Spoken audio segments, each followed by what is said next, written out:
Hari ini kita kuliah pertemuan ketiga dengan membahas penetapan tujuan dalam pencapaian.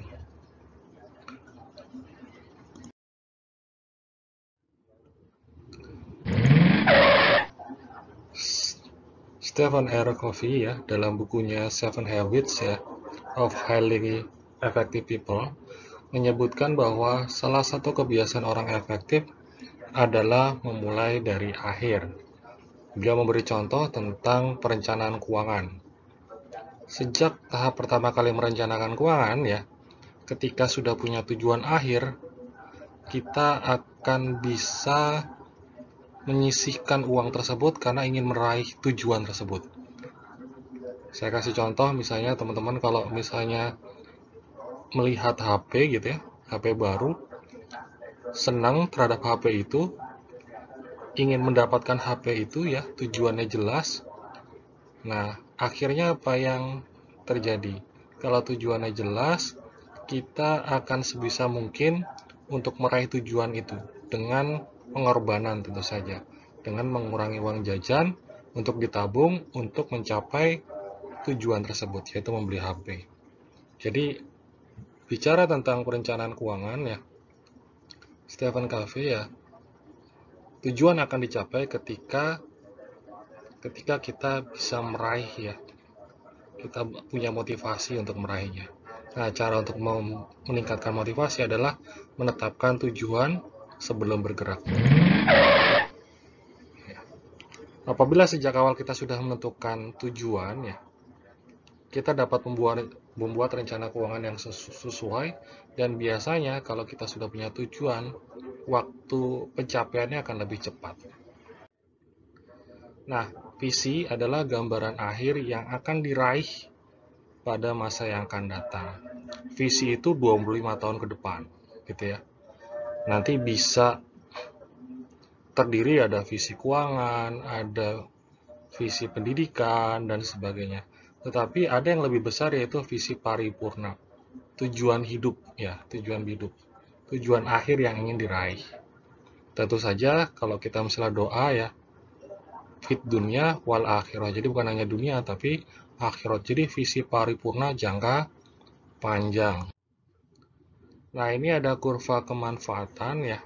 Semakin ke atas kurvanya kurva Y, semakin ke atas adalah kemanfaatannya semakin besar. Sedangkan di kurva Y itu ya, kalau ke bawah berarti kemanfaatannya berkurang. Sedangkan yang garis X horizontal yang ke kanan itu umur kita. Yang baik adalah sebaik-baiknya manusia yang memberikan manfaat ya kepada manusia lain. Jadi manfaatnya lebih besar. Dan tidak terbatas ketika mereka meninggal. Jadi manfaat hartanya itu terus-menerus memberikan manfaat kepada masyarakat. Oleh karena itu, saya akan berikan contoh misalnya. Nah, ini idealnya. Jadi, contohnya siapa? Nabi ya. Nabi ketika umurnya 0, semua manusia pasti akan merugikan karena pasti diurus oleh orang lain. Setelah itu turun sampai umurnya balik umur 12. Kalau Nabi umur 6 tahun sudah mengembala kambing, jadi sudah berbisnis, sudah menghasilkan dari usahanya, yaitu mengembala kambing. Nah, kita anggap yang dinamakan titik 0 ya, kalau dalam Islam adalah balik. Sebisa mungkin kalau bisa balik itu sudah antara manfaat dan ruginya itu titiknya 0. Jadi bisa menghasilkan sendiri. Itu yang diharapkan. Dan terus menaik gitu ya, hartanya bermanfaat, bahkan sampai meninggal pun manfaat terus gitu ya. Jadi idealnya seperti itu. Tetapi ada yang seperti ini ya. Ada yang baru umur 25 baru bisa mandiri. Di umur 25 sini ya. Kenapa seperti itu? Karena ya secara umum di Indonesia setelah kuliah itu mendapatkan uang dari hasil kerja baru dianggap mandiri. Padahal sebetulnya menghasilkan uang itu atau mandiri itu bisa dilatih dari sejak dini. Pensiun bukannya tambah meningkat, malah turun ya. Post power syndrome. Terus ada kegiatan, naik lagi. Terus kena sakit, turun manfaatnya, dan meninggal. Ada yang seperti itu. Ada yang lainnya, ya. Mungkin ketika lahir, ini jantungnya bocor, atau misalnya ada kelainan, sehingga biayanya cukup mahal. Nah, umur mungkin 18-20, sudah bisa mandiri, terus kinerjanya naik. Ketika pensiun langsung jatuh, gitu ya. Karena tidak melakukan aktivitas. Nah, kalau dalam Islam sendiri, amalan kita akan terputus bukan pada saat pensiun, gitu ya. Kita tidak bisa melakukan lagi kegiatan amal ketika sudah meninggal, gitu ya. Oleh karena itu, ada amal-amal yang harus tetap naik, ya, walaupun orangnya sudah meninggal, yaitu berkenaan tentang amal jariah, seperti itu. Makanya kalau misalnya kita sudah pensiun, jangan berpikir kita tidak bekerja lagi, tetap terus bekerja ya, karena penilaian Allah itu sampai akhir hayat, bukan akhir pensiun. Lanjut lagi. Yang bagusnya bagaimana? Yang bagusnya dekat-dekat lah, mendekati mendekati garis ideal, seperti itu. Oke, lanjut lagi ya. Uang sebagai alat mencapai kebahagiaan akhirat. Jadi kalau misalnya tujuannya jelas ya tadi ya, manfaatnya terus menerus ya, berarti kita ingin mendapatkan amal yang hasilnya akan memberikan nilai positif di akhirat gitu ya. Jadi uang pun sebagai alat pencapaian kebahagiaan. Bila ingin bahagia dengan uang, berbahagialah sejak proses mendapatkannya. Pada saat bekerja itu adalah proses bahagia mendapatkan uang itu. Dan caranya harus benar, prosesnya harus benar. Kesulitan mencari sisi yang membahagiakan dari pekerjaan Anda, galilah betapa pentingnya pekerjaan Anda bagi diri sendiri, keluarga, dan orang lain. Jadi kalau misalnya kita mencari uang itu atau maisah atau kerjaan atau rezeki itu down atau turun, atau bahasanya semangatnya menurun, lihatlah, galilah betapa pentingnya pekerjaan Anda bagi diri sendiri, keluarga, dan orang lain. Karena hasil dari pekerjaan kita ya, itu manfaatnya bukan hanya untuk kita, untuk keluarga kita dan orang lain.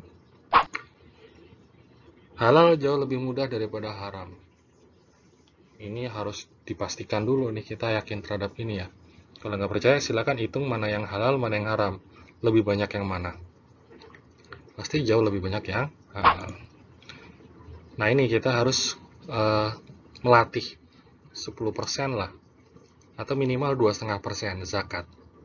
Sodakoh, hibah, pemberian, hadiah gitu ya, itu di atas 2,5% itu, anggaplah 10%. Minimal 2,5%, itu dilatih. Dan kita harus punya pola pikir yang benar, makin kaya makin bermanfaat bagi orang lain. Kenapa harus kaya?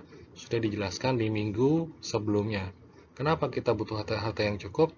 Sudah dijelaskan minggu sebelumnya. Mengapa kita harus berwirausaha? Itu juga, walaupun pilihan, tetapi dari contoh-contoh yang ada, ya Nabi, Bunda Khadijah, sahabat Nabi, 8 dari 10, semuanya wirausaha. Seperti itu. Nah, visi bisnis. Jadi kita harus punya visi. Visi hidup juga ada visi bisnis. Cita-cita masa depan yang bisa jadi melampaui rangka waktu. Jadi visi itu gambaran akhir yang ingin kita raih. Kalau GBHN ya, dulu minimal ya 25 tahun ke depan gitu. Jadi kalau misalnya teman-teman umurnya 20, umur 45 ini saya ingin seperti apa? Itu minimal visi yang harus diraih. Siapa lagi? Nyatakan visi Anda dengan jelas dan tegas. Ringkas, padat, mudah diingat. Contoh Telkom ya, 30-20 misalnya gitu ya. Kapitalisasi pasar nilainya 30 miliar US dollar pada tahun 2020, 30-20 seperti itu. Nah, ini semangka kubus, ini juga menarik ya, mahal itu 680.000 per buah. Itu seorang eh, petani ya, dengan peneliti diskusi tentang kok bisa sih semangka itu bulat gitu ya. Padahal orang teknik buatnya lemari es itu kotak. Gak nyambung ya. Semangka bulat, lemari es, kotak. Nah, jiwa wirausaha itu bukan jiwa mencari alasan. Kalau orang petani yang mencari alasan, ya memang semangka itu bulat, ya sudah mau diapain gitu aja. Jadi nggak bisa menciptakan kreasi baru. Sedangkan kalau orang teknik yang tidak punya visi besar ya, tidak punya tujuan yang jelas untuk memecahkan solusi masyarakat, mikirnya gini, mbahku bien yo dari dulu ya namanya semangka ya bulat, wah aneh-aneh wae kalau semangka itu kotak. Akhirnya selesai. Jadi kalau tidak punya semangat untuk membuat nilai tambah, inovasi gitu ya, ya sudah selesai. Sedangkan kalau jiwa wirausaha itu inovator, memberikan solusi kepada masyarakat. Bayangkan enak kan kalau misalnya semangka kotak, mudah motongnya, mudah ditaruh juga, harganya mahal lagi ya, gitu. Nah, dalam meraih visi ya, syarat pertama adalah mandiri. Jadi teman-teman jangan terlalu bermimpi yang besar dulu. Target pertama ya, tujuannya selesaikan dulu. Yang pertama adalah mandiri.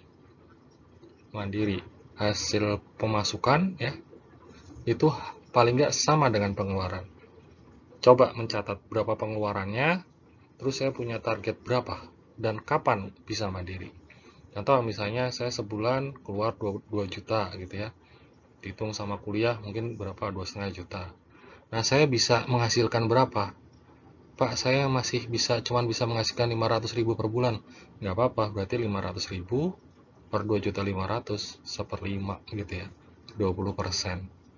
Nggak apa-apa, nanti naik demi sedikit sampai tercapai target mandiri. Setelah itu, temukan jati diri profesi. Jadi, kadang kita bisnisnya macam-macam di awalnya itu ya. Targetnya hanya bagaimana saya bisa hidup mandiri. Tetapi ketika kita sudah berjalan ya dalam bisnis atau pekerjaan, pasti nanti akan memilih, saya cocoknya profesinya apa sih gitu ya. Pebisnis kah ya, pekerja kah, terus pebisnis di bidang apa gitu ya. Fokus di sana, temukan jati diri profesi. Ketika sudah punya jati diri profesi ya, biasanya sudah bisa all out, itu fokus untuk mencapainya, all out, habis-habisan, untuk melompat mencapai tujuan visi. Dan jangan lupa tetap pola keuangannya investasi, bukan konsumtif. Dan tetap ada zakat infak sedekah nilainya 10%, 10% yang investasi, ditabung untuk investasi, dan 80% ya cukup tidak cukup dicukupkan. Nah, ini kenapa kita harus fokus ya. Orang yang fokus sama yang macam-macam gitu ya bisnisnya, secara statistik dari 100 orang terkaya di Forbes ya, rupanya, nah ini, yang fokus itu 91%, yang sukses 2-3 industri itu 7%. Sedangkan yang bisnisnya macam-macam bisa sukses, bisa, tetapi sedikit, hanya 2% saja. Nah, bagaimana untuk mencapai itu semua? Dari yang good, yang bagus menjadi great. Silakan baca bukunya Good to Great. Syaratnya untuk menjadi great, dari yang bagus menjadi luar biasa, adalah harus punya kecintaan terhadap profesi, kecintaan terhadap bisnisnya. Sehingga ketika pekerjaan yang menjadi hobi, pekerjaan yang menjadi kesenangan, menjadi cinta pekerjaan ya, sehingga kita tidak merasa lelah ketika mengerjakan sesuatu. Ketika kita mengerjai atau mencintai profesi, nah kita juga harus dapat uang, sumber finansial. Kalau cinta terhadap profesi tapi nggak dapat uangnya, ya tidak bertahan lama. Terakhir, juga diasah itu terus-menerus menjadi keahlian terbaik dunia. Nah, ini kalau ada cinta terhadap profesi, cukup uangnya ya. Ketika kita fokus di situ, kita juga dapat uang di situ, dan kita melatih keahlian kita menjadi terbaik dunia, ini menjadi dari good ya, dari yang bagus, yang baik, menjadi luar biasa. Syaratnya 3 ini. Totalitas, ini all out. Kalau apa namanya, Tariq bin Ziyad bakar kapal ya. Oke, kita bicara tentang kewirausahaan ya. Nah, ini ada orang bekerja setelah itu menjadi pengusaha, ada Pak? Ada. Risetnya malah 60% wirausaha memulai bisnis setelah bekerja terlebih dahulu di perusahaan. Dia punya kenalan banyak, dia punya channeling terhadap supplier, channeling terhadap pelanggan dan sebagainya, kenalannya banyak, ya ini yang membuat peluang-peluang bisnis itu ada. Terus yang kedua, mayoritas wirausaha itu bukanlah tim player ya, sedangkan kalau pekerja harus tim kerjanya. Nah, kalau pengusaha biasanya individualis. Mayoritas pengusaha itu tidak berkemampuan manajemen yang memadai, jadi tetap terus belajar. Karyawan aja ada program pelatihan. Pengusaha kalau tidak melatih dirinya sendiri, ya tidak tumbuh perusahaannya. Ingat, kalau jadi pengusaha, Andalah bosnya. Siapa yang akan bisa merintah bos? Kecuali diri sendiri. Jadi kita punya anggaran, kita punya rencana untuk melatih atau mengasah kemampuan diri. Kalau tidak ada, ya tidak ada lain, karena kita bosnya. Wirausaha percaya bahwa keberhasilan adalah kerja keras ya. Jadi gitu, bukan apa namanya, bukan tiba-tiba ya. Nah, isu-isu wirausaha ya, isu-isu ya, yang biasa terjadi. Tidak selalu benar, tapi sering terjadi. Wirausaha wanita lebih banyak berhasil dengan menjalin hubungan interpersonal dengan para pelanggannya. Makanya customer service ya, kadang wanita. Yang kedua, suksesnya pebisnis itu salah satunya adalah dukungan dari keluarga. Jadi peranan anggota keluarga berkontribusi besar bagi keberhasilan dan kegagalan bisnis. Ketiga, kemitraan bisnis utamanya dilandasi oleh rasa percaya, trust. Jadi bicara bisnis, itu bicara tentang kepercayaan. Sekali teman-teman tidak dipercaya orang gitu ya, akibat tidak membayar hutang atau apapun lah, janji tidak ditepati, nah selesai ya. Makanya kalau pebisnis itu yang dipegang adalah omongannya. Jadi kepercayaan adalah suatu hal yang penting. Wirausaha harus siap bekerja selama 24 jam ya, non-stop. Wah, ini ekstrim ya. Tapi kalau nggak percaya, sekarang zaman ini teman-teman cobalah jualan online di marketplace. Kalau misalnya ada SMS atau notifikasi pembelian, dan pembeliannya jam 12 malam ya kan, online gitu ya. Mau tidak mau ya nggak usah terganggu ya. Ya diladeni, namanya pebisnis. Nah, kalau misalnya tidak diladeni apa? Tidak apa namanya melayani dengan baik konsumen, apa yang terjadi? Ya pelanggannya akan diambil sama pebisnis lainnya. Sama-sama di marketplace-nya. Jadi namanya pebisnis ya harus siap ya. Harus siap dalam bekerja yang terkadang zaman sekarang menggunakan online, kapanpun ada konsumen yang masuk dan menanya. Prinsip-prinsip bisnis ya adalah perang ekonomi.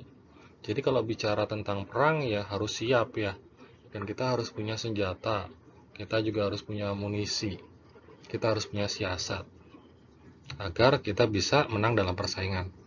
Yang kedua, bangun citra positif usaha dan jaga nama baik. Yang ketiga, layani pelanggannya dengan baik. Itu penting. Yang keempat, semakin besar usaha, semakin besar tantangannya. Jadi kenapa kita harus ekspansi ya? Kenapa kita harus nambah cabang? Kenapa kita harus menambah mesin, memperbesar usaha, kapasitas usaha, agar ada tantangan terus-menerus. Semakin besar, semakin kuat.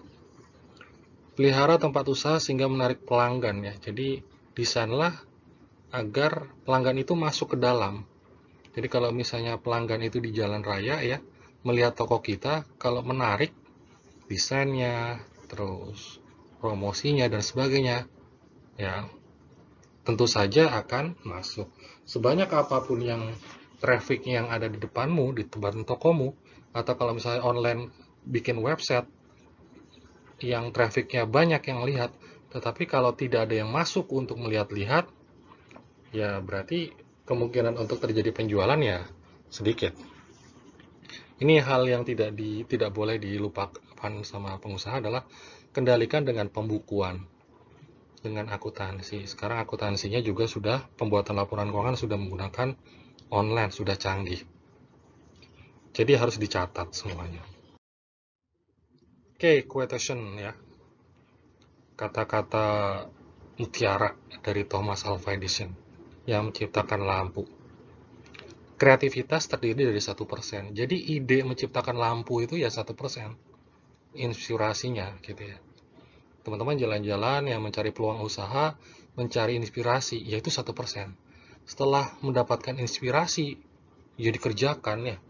99%-nya adalah kerja keras untuk menciptakan lampu itu.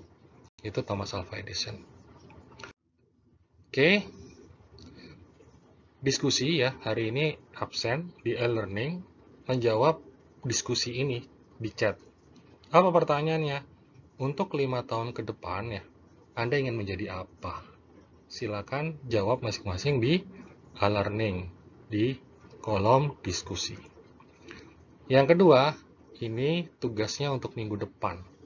Silakan jalan-jalan, lihat-lihat Shopee, Marketplace ya, OLX atau apapun bentuknya, atau keliling jalan-jalan ya, ke supermarket atau ke mall ya, tapi tentu saja dengan protokol kesehatan ya, mencari ide bisnis. Ide bisnisnya apa? Silakan dalam 1 minggu ini mencari ide bisnis. Dan ide bisnis dituangkan di Word ya, diketik. Jangan lupa nama, name.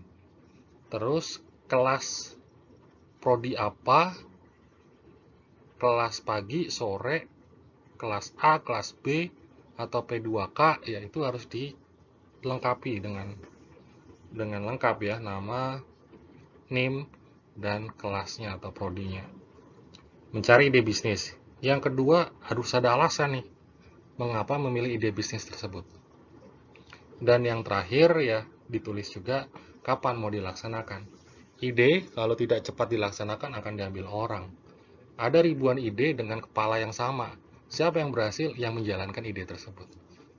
Kalau Anda punya ide yang brilian tapi nggak dilaksanakan, ya tentu saja bisa dicuri sama orang lain atau sudah ada ide pada orang lain dan dikerjakan dan ketinggalan. Ada ribuan orang yang berpikir sama dengan Gojek, tetapi yang bisa meraih yaitu ya yang melaksanakan itu, yang mengerjakan itu, yang membuat itu. Jadi penting ya, mencari ide, mengapa memilih ide tersebut, dan kapan mau dilaksanakan. Saya kira kuliah hari ini cukup ya. Dan mohon maaf, untuk minggu ini kita menggunakan video, dan kedepannya kita nanti akan kita sambung dengan tatap muka melalui daring. Sekian dari saya kuliah hari ini ya. Assalamualaikum warahmatullahi wabarakatuh.